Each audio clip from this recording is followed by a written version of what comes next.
Hello everyone and welcome to Life Begins at 20. My name is Mark and today I'll be bringing you the long overdue unboxing and review of the newest Duel deck, Mind vs Might. We take a trip to the plane of Dominaria where we find Jhiora of the Ghitu taking a slight step away from her usual Artificer style deck to a spells heavy deck, making the most of her ability to spend all manner of things to deal with her nemesis in this Duel deck, Lovisa Coldeyes. Lovisa, a feared and respected warrior, brings forth her army of fighters to challenge Jhiora with her physical power.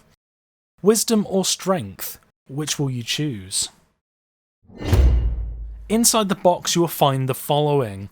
2 60-card decks which include the 2 mythics of the main characters. 10 tokens to use, 5 in each deck. 2 deck boxes. 2 spin down life counters, a strategy insert to see what the deck lists are and how to play them, and a magic quick reference card. The deck boxes for the new Duel decks are a lot better than previous ones. I mean, they fairly well constructed. I mean, yes, they're only cardboard, so they're not going to be the best protection whatsoever for your cards compared to obviously, you know, usual Ultra Pro or anything like that for proper deck boxes. I mean, the artwork is absolutely lovely on them. Plus, the benefit is because they're a side-loading deck box here, you can actually fit in some sleeved cards, which is actually really nice to have. So that's a positive there for me. We'll just quickly make up the other box as well, just to see this one in its full glory. I mean, it shows also the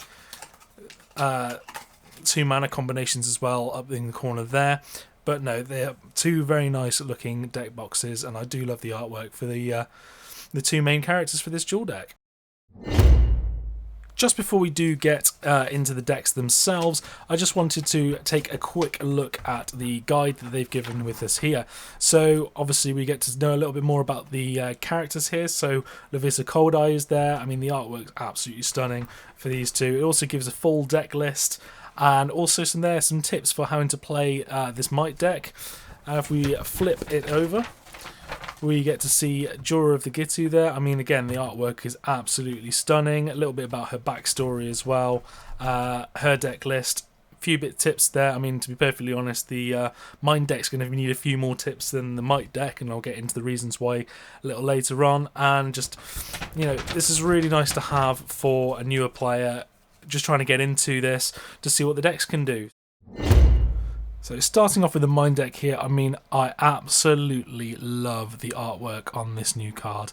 It's done by one of my favourite artists as well, and I'm very much looking forward to seeing if there are any more spoilers from Am and Ket as well that have been done by her. She's absolutely fantastic. The reprint in here is really, really nice. So for 1, a blue and a red, you've got yourself a 2/2 legendary creature.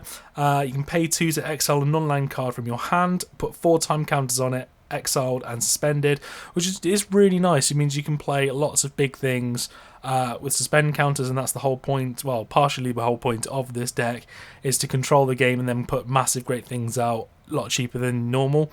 Absolutely fantastic potential in a commander deck as well. Imagine like bringing out, you know, Emrakul or Kozilek or something along those lines with suspend counters. That's just great. So I mean, I absolutely love that, but let's just get into the deck itself. There are going to be some cards in here which you may well recognise from recent sets, and to be perfectly honest, there's some very, very good cards within this deck as well. I mean, Jhiora there, cast your second spell a turn, get to draw a card, that's nice to have. Tower and Sky Summoner is a fantastic card there. 2 and 2 blue for a 2/2. Whenever you cast an instant or sorcery spell, create a 2/2 blue Drake creature token with flying. I mean, he's fantastic. To be honest, I probably need that for my cube. Sage Eye Avengers there. So for 6, it's a 4/5 with Prowess. Again, Prowess is going to be really nice within this deck as well. Because of lots of spells you're going to be casting. Whenever it attacks, you may return target creature its owner's hand if its power is less than it as well. So again, enter the battlefield triggers potential as well. That's quite nice to have. Or you're taking your opponent's back. Deep Sea Kraken there. It's got a suspend cost on it, but to be perfectly honest, if you can get Jhiora out there, it can make the suspend cost a lot less, than, you know, your opponent's going to have a lot of work to deal with that. Again, the Unspeakable is another prime example of something you'd want to be suspending in there.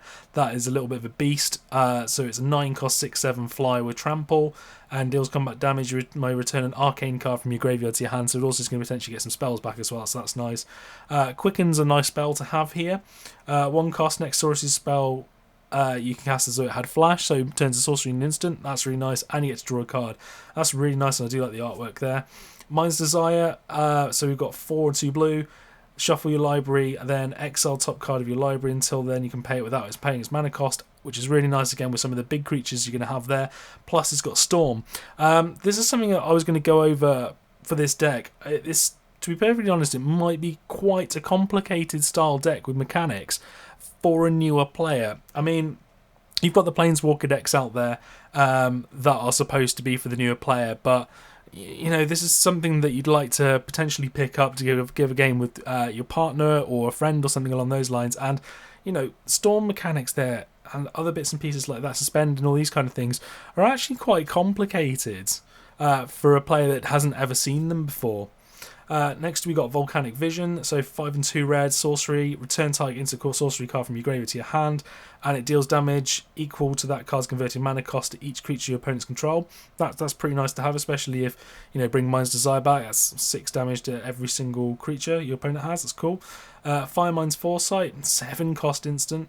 Search your library for an instant card with converted mana cost 3, reveal it, put it into your hand, then repeat this process for 2 and 1. That's pretty nice to have. Beacons of Tomorrow, another really expensive card there. So 8 cost, target player takes an extra turn after this one and shuffle it into its owner's library. So again, you know, suspend costs for things like this is going to be really nice to have. Young Pyromancer is a fantastic card in this deck. Absolutely fantastic. It's really, really strong. Getting yourself a token creature every time you cast a spell, that's really nice to have. Nivix Cyclops. So you've got yourself a 1/4 defender there, and whenever you cast it as a sorcery, it becomes a 4/4 and able to attack. That's pretty nice to have. Goblin Electromancer there to make your instant sorceries that much cheaper to cast, so that's quite nice to have a couple of those. Another Young Pyromancer. Okay, don't know why it's in that order. Spellheart Chimera, again, with your sorceries and instants, making it stronger. That's nice to have there. Nuclevi there, so for 4 and 2, either blue or red hybrid mana, enters the battlefield, return target red sorcery card from graveyard to your hand, or you know, a blue sorcery card from your instant to your hand as well. So that's quite nice. Red sorcery, sorry, and blue instant. So that's pretty nice to have there. We're getting into some of the lands there, just basic lands. Have we got any dual lands there? No, maybe later on. Reach Through Mist, nice drawing card. I do like the art on that as well. We've got 3 of those ones. Peer Through Depths, so you got some arcane spells here. Again, this is another sort of thing that, to be perfectly honest, I've not seen before, because I started in Origin, so there's going to be some things in here which I haven't seen before. I've never played with the Storm mechanic properly either, apart from MTGO on some cubes, but not properly, so it's going to be interesting to see there. Look at the top 5 cards of your library, reveal an instant or sorcery card from among them, put the rest into your hands. So that's going to be nice either to get a cheap instant which you need for dealing with what your opponent has, or getting something even bigger out with Jhiora to suspend costs. So that's pretty nice to have. Snap, that's again really nice artwork on this as well. 2 cost, return target creature to his owner's hand, and yet to untap 2 lands as well. So it's basically a free put something back. That's pretty nice. Desperate Ritual, again, is going to 2 cost to get you some 3 mana. Splice onto Arcane, again, I'm fairly new to this, so it'd be interesting to see what this does. As you cast an Arcane spell, you may reveal this card from your hand and pay its Splice cost. If you do, add this card's effect to that spell, so that's quite nice to have. Makes things a little bit cheaper and you can get more out. Grape Shot's a fantastic piece of removal, again with Storm there. So whenever you cast a spell, copy it for each spell cast before it. You may choose new targets, so, you know, you're going to be able to get some quite complex things going on with it. I mean, Rift Bolt's a fantastic inclusion. This is a really nice card to have, and I definitely like having one of these in my cube. So if it's 3 cost, deals 3 damage card creature or player, but suspend cost of 1, and it's for 1 turn. I mean, I really don't mind doing that. That's really nice. Sift Through Sands, draw 2 cards, discard a card with its Arcane as well. If you've cast a spell named Peer Through Depths and a spell named Reach Through Mist this turn, you may search your library for a card named The Unspeakable, so you get to go and find that big creature for you and put it onto the battlefield quickly. Empty the Warrens is really nice, especially with Storm. This is really cool. So for example, if you played a couple of spells before this turn, you get to get 3 copies of this for that price, so that's nice. A couple copies of those. Temporal Fissure there, return target permanent to its owner's hand. Storm, you get to potentially do more and more of that. Shiver Meteor, well, let's be fair, who doesn't want to do 13 damage to a creature with a suspend cost there of 3? You just got to make sure you time this properly and you don't get overrun before it, but that's quite cool. There we go, we've got a couple of, we've got 4 of the tap lands there for 1 life, and Goblin, Elemental, Drake, and another Goblin creature token. So yeah, it's a deck that looks very interesting to play. I can assume it's going to be quite complicated for the newer player, but you know, that I just love the artwork on that. It's going to be very interesting to see how well it plays against Lovisa Coldeyes' Might deck there. So we'll take a look at that now. So onto the Might deck. I mean, we've got ourselves Lovisa Coldeyes here. Absolutely stunning card again. Do really like the artwork on here. To be perfectly honest, I might be slightly biased and say I prefer Jhiora's, but this is still really, really nice. Human 3/3 for 5. Each creature that's a barbarian, warrior, or berserker get +2/+2 and have haste. So, you know, really, really going in for the beatdown style deck here. It's complete contrast to that Mind deck. So it'll be interesting to see how well the rest of the deck fares up. So we'll just crack into that now. Yeah, I mean, that Mind deck does look very, very complicated, especially for, you know, a newer player or someone that, you know, has only been playing for a little bit of time. I mean, there's mechanics I haven't seen before properly, and I've been playing for a couple of years, so I can't imagine what it's going to be like for someone that's only been playing for, say, you know, 3 months or so. Talara's Battalion, 2 cost 4/3 with Trample, and you can only cast it as long as you cast another green spell this turn, so I don't mind seeing a 4/3 for 2. There's probably going to be plenty of green spells to go in. Rada Hair of Kelds, you know, that's pretty nice looking artwork again. The artwork's very, very nice for this set. So for red and a green, you got yourself a 2/2. Whenever it attacks, you get to add 2 red to your mana pool, plus it also taps for green as well. So that's a nice little, you know, aggressive style mana talk there. I do like that. Zozo the Punisher is a pretty nice looking card there. So for 1 and 2 red, it's a 2/2. Whenever a land enters the battlefield, it deals 2 damage to that land's controller. So really, with this style of deck here, what you're trying to do is just deal a little bit of damage as quickly as you can and not put too many lands out, because to be honest, you don't really need it. Rebel Belt Raiders there, so for 1 and 3 hybrid mana of red and green, you've got yourself a 3/3 human warrior. So again, that works nicely with your Lovisa Coldeyes there, giving it +2/+2 and haste. Whenever it attacks, put a +1/+1 counter on it for each attacking creature you control. So this is going to get very, very big very quickly with this deck. Kamal Pit Fighters next, so 4 and 2 red. You've got yourself a 6/1 haste. There's plenty of creatures that are like that. Or you can tap it to deal 3 damage to target creature or player as well, so you may be able to keep it alive as long as it doesn't get removed there. Call of the Herd, so nice 3 cost sorcery, 3/3 green elephant creature token with flashback. I can't complain about that. There's a couple of those there. Increasing Savagery next, so we've got 2 and 2 green, put 5 +1/+1 counters on target creature. If Increasing Savagery was cast from your graveyard, put 10 instead. I mean, that's going to make something very, very big, and it might just end up helping you swing in with that final bit of damage there. Coat of Arms is next, and this is a really, really nice reprint to have. Quite an expensive card before this dual deck came out, and it's perfect for this style of deck, giving you +1/+1 for each other creature on the battlefield that shares at least 1 creature type with it. That's really, really nice. I mean, there's plenty of human, you know, there's warriors, berserkers, barbarians, and all that kind of stuff all mixed up together. You're going to get yourself quite a big amount of extra damage on top with this. Beacon of Destruction, so for 3 and 2 red, deals 5 damage to target creature or player, and then you get to shuffle it back into your library there. So that's a nice aggressive style red spell there, and, you know, pretty straightforward. So next we've got Skargan Pit Skulk, so for 1 green, it's a 1/1. With Bloodthirst 1, so to be perfectly honest, if you're hopefully going to get that anyway. If an opponent was dealt damage this turn, comes on with a +1/+1 counter on it, and creatures with power less than it can't block it, so that's quite nice. If you can just swing in for a little bit of damage and then bring him out as a 2/2. Burning Tree Emissary is a really nice card to have.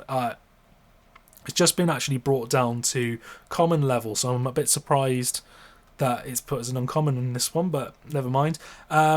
So it's for 2 hybrid red-green mana, comes into the end of the battlefield, and you get to add a red and a green back to your mana pool. So, I mean, you're going to play this out for free and hopefully have something else to back it up. That's really nice. Croon Striker, 1 red for a 2/1. Whenever another creature enters the battlefield, it gets +1/+0 and trample to the end of turn. So again, a nice aggressive creatures there. Another Burning Tree Emissary, another Pit Skulk there. Relentless Hunters next. So for 1, a red and a green, you got yourself a 3/3. 1 red and a green, it gets +1/+1 and gains trample to the end of turn. So that's nice. Instant style speed ability that you can do after attacking and declaring blockers just to get in for an extra bit of damage if needed. Ambassador Oak is next, so we've got ourselves a nice Tree Folk Warrior here. 3 and a green, it's a 3/3, enters the battlefield, you get to create an Elf Warrior creature token, again sticking with that warrior theme. Gorehorn Minotaurs, again it's a 2 and 2 red for a 3/3 of Bloodthirst 2. So again, the nice Bloodthirst mechanic here. If your opponent was dealt a little bit of damage, it comes in with 2 +1/+1 counters on it. So it's potentially, more than likely, it's going to be a 5/5 for 4, and that's really nice to have. Sorry about that. Next up, we've got Cloud Crown Oak, so another Tree Folk Warrior.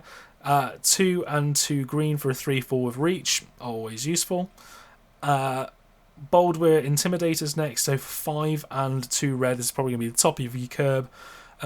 Cowards Can't Block Warriors, interesting. Target creature becomes a coward until the end of turn, so that's actually quite nice. It means you're going to be stopping. You can do that multiple times to take away anything your opponent has to potentially block. And for 2 and a red, target creature becomes a warrior until the end of turn. So any of the things that aren't warriors, you get to make it a warrior, so it can become, get through and do extra damage. Look at all the basic mana there. Okay, on to some of the cheaper removal spells we've got here. Firebolt, 1 cast deals 2 damage to target creature or player. That's nice with flashback. Quite expensive. You're probably not going to want to play the flashback cost there. Guttural Response, cool looking artwork there. Red and or green, and counter target blue instant spell. I mean, against the deck you're playing at, that's actually going to be very, very useful. Rampant Growth, search your library for a basic land, put it into the battlefield, tap and shuffle your library, so you're going to ramp up to be able to get some of these bigger creatures out, or just more of the little ones to really overwhelm the board. Next we've got Sylvan Might, so 1 and a green, target creature gets +2/+2 and trample to the end of turn, plus it's got flashback as well, so always good to have in your graveyard just in case you want to get that extra bit of damage through. Harmonise, drawing 3 cards is always useful. 5 cost beast attack, create a 4/4 beast creature token, and it's got flashback as well for the same cost. Again, always useful to have some of these flashback costs, just to be able to, later on you've got nothing else really you want to do, you've always got some other thing you are able to do that your opponent may not be expecting. Roar of the Worm, so for 6 and a green, create a 6/6 worm creature token. That's nice. The flashback cost on this being cheaper is also very nice as well, so it makes me even more want to play it. You've then got yourself the life tap lands as well, and then your beast token, your elephant tokens, elf and a worm. I'm surprised there are not more elves, to be honest. Overall for this deck, I mean, yeah, it's going to work out pretty nicely. I mean, the tribal way it's going with obviously barbarians, warriors and berserkers and that kind of thing all mixed up together, mainly warriors, and coat of arms is going to mean you're going to be able to get yourself in for a hell of a lot of damage very, very quickly. And the whole point of this is literally just to beat down on your opponent until you win. And the gameplay of this one is so much more simple than the other deck, the Mind deck, just because they've got so many more mechanics that are potentially a little bit more confusing for a different type of player, or it's just this is straightforward. Get loads of creatures out, do lots of damage, and try and win that way. So next we'll see what my overall thoughts are of these two decks. I'll break this conclusion up into a couple of sections, starting with the monetary value. The Duel deck's RRP has been increased by £5 to a total of £25 over the previous Duel decks that have been released, but as of a week after release you can easily find them for closer to 15. The reason for this? An increased number of rares in these decks, raised from 6 to 11 in each one. There are a few cards of monetary value such as Coat of Arms, 3 Rift Bolts and Beacon of Tomorrow, but not enough to really warrant buying the decks for monetary gain. The deck boxes are certainly an improvement, allowing the cards to be sleeved, but again, they are only cardboard so won't stand up to much punishment. You can purchase Mind vs Might Ultra Pro deck boxes if you wish to keep the really nice artworks on the box. In regards to the cards and the gameplay, the decks puzzle me.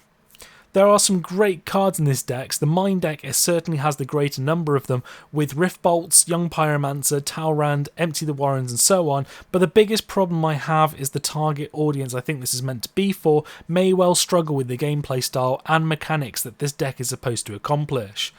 Like I said during the opening, I'm a fairly new player starting in Origins, and I've never played with Splice into Arcane and very limited knowledge of Storm, so for the newer player it may well cause them to not enjoy playing this deck, and for the time they may need to understand how to play it properly, it may well be too late.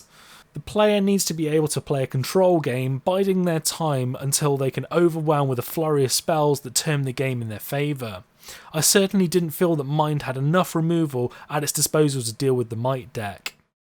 The Might deck, on the other hand, is simple to understand and execute, although not without its own flaws. The basis of the deck is to curve out and overwhelm the opponent with creatures, beating them down to win. I'm a little baffled why Lovisa didn't end up being a warrior and giving her a buff to all other ones, as she didn't get much use from Coat of Arms unless you ended up using Boldwyr Intimidator and paying 3 mana for the privilege. There is just about enough creatures in the 1 and 2 drops to make curving out doable, but not perfect. Overall, I find this deck a lot more user friendly, if not a tiny bit linear. I'm not 100% convinced by this duel deck. The gameplay video I'll try and put together once I'm back from holiday may make me change my mind, especially with my partner being newer to Magic than myself, already having an eye on playing that Mind deck. I feel this is almost a niche product for the casual player that wants the ease of 2 pre-constructed decks to play games of Magic against each other, rather than for beginners or seasoned players. I'm not so sure that they're the most balanced decks by any stretch of the imaginations, but there are positives. The new artwork of Jhiora is stunning, the deck boxes being able to hold sleeve cards is certainly a step in the right direction, and it's certainly a way to show newer players mechanics they may not have seen before. Plus with some nostalgia for a plane that hasn't been visited for a while, and the cards that may well see Modern or Commander is certainly worth looking at rather than a definite buy. Let me know in the comments section below what you think of this product. Is this something you're thinking of picking up? Have you played it and enjoyed the gameplay or found it frustrating? Let me know in the comments section below, as I'd love to know what you all think.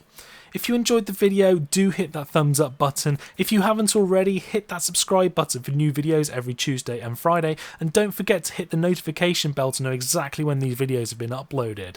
Thank you all for watching, and I'll see you in the next video.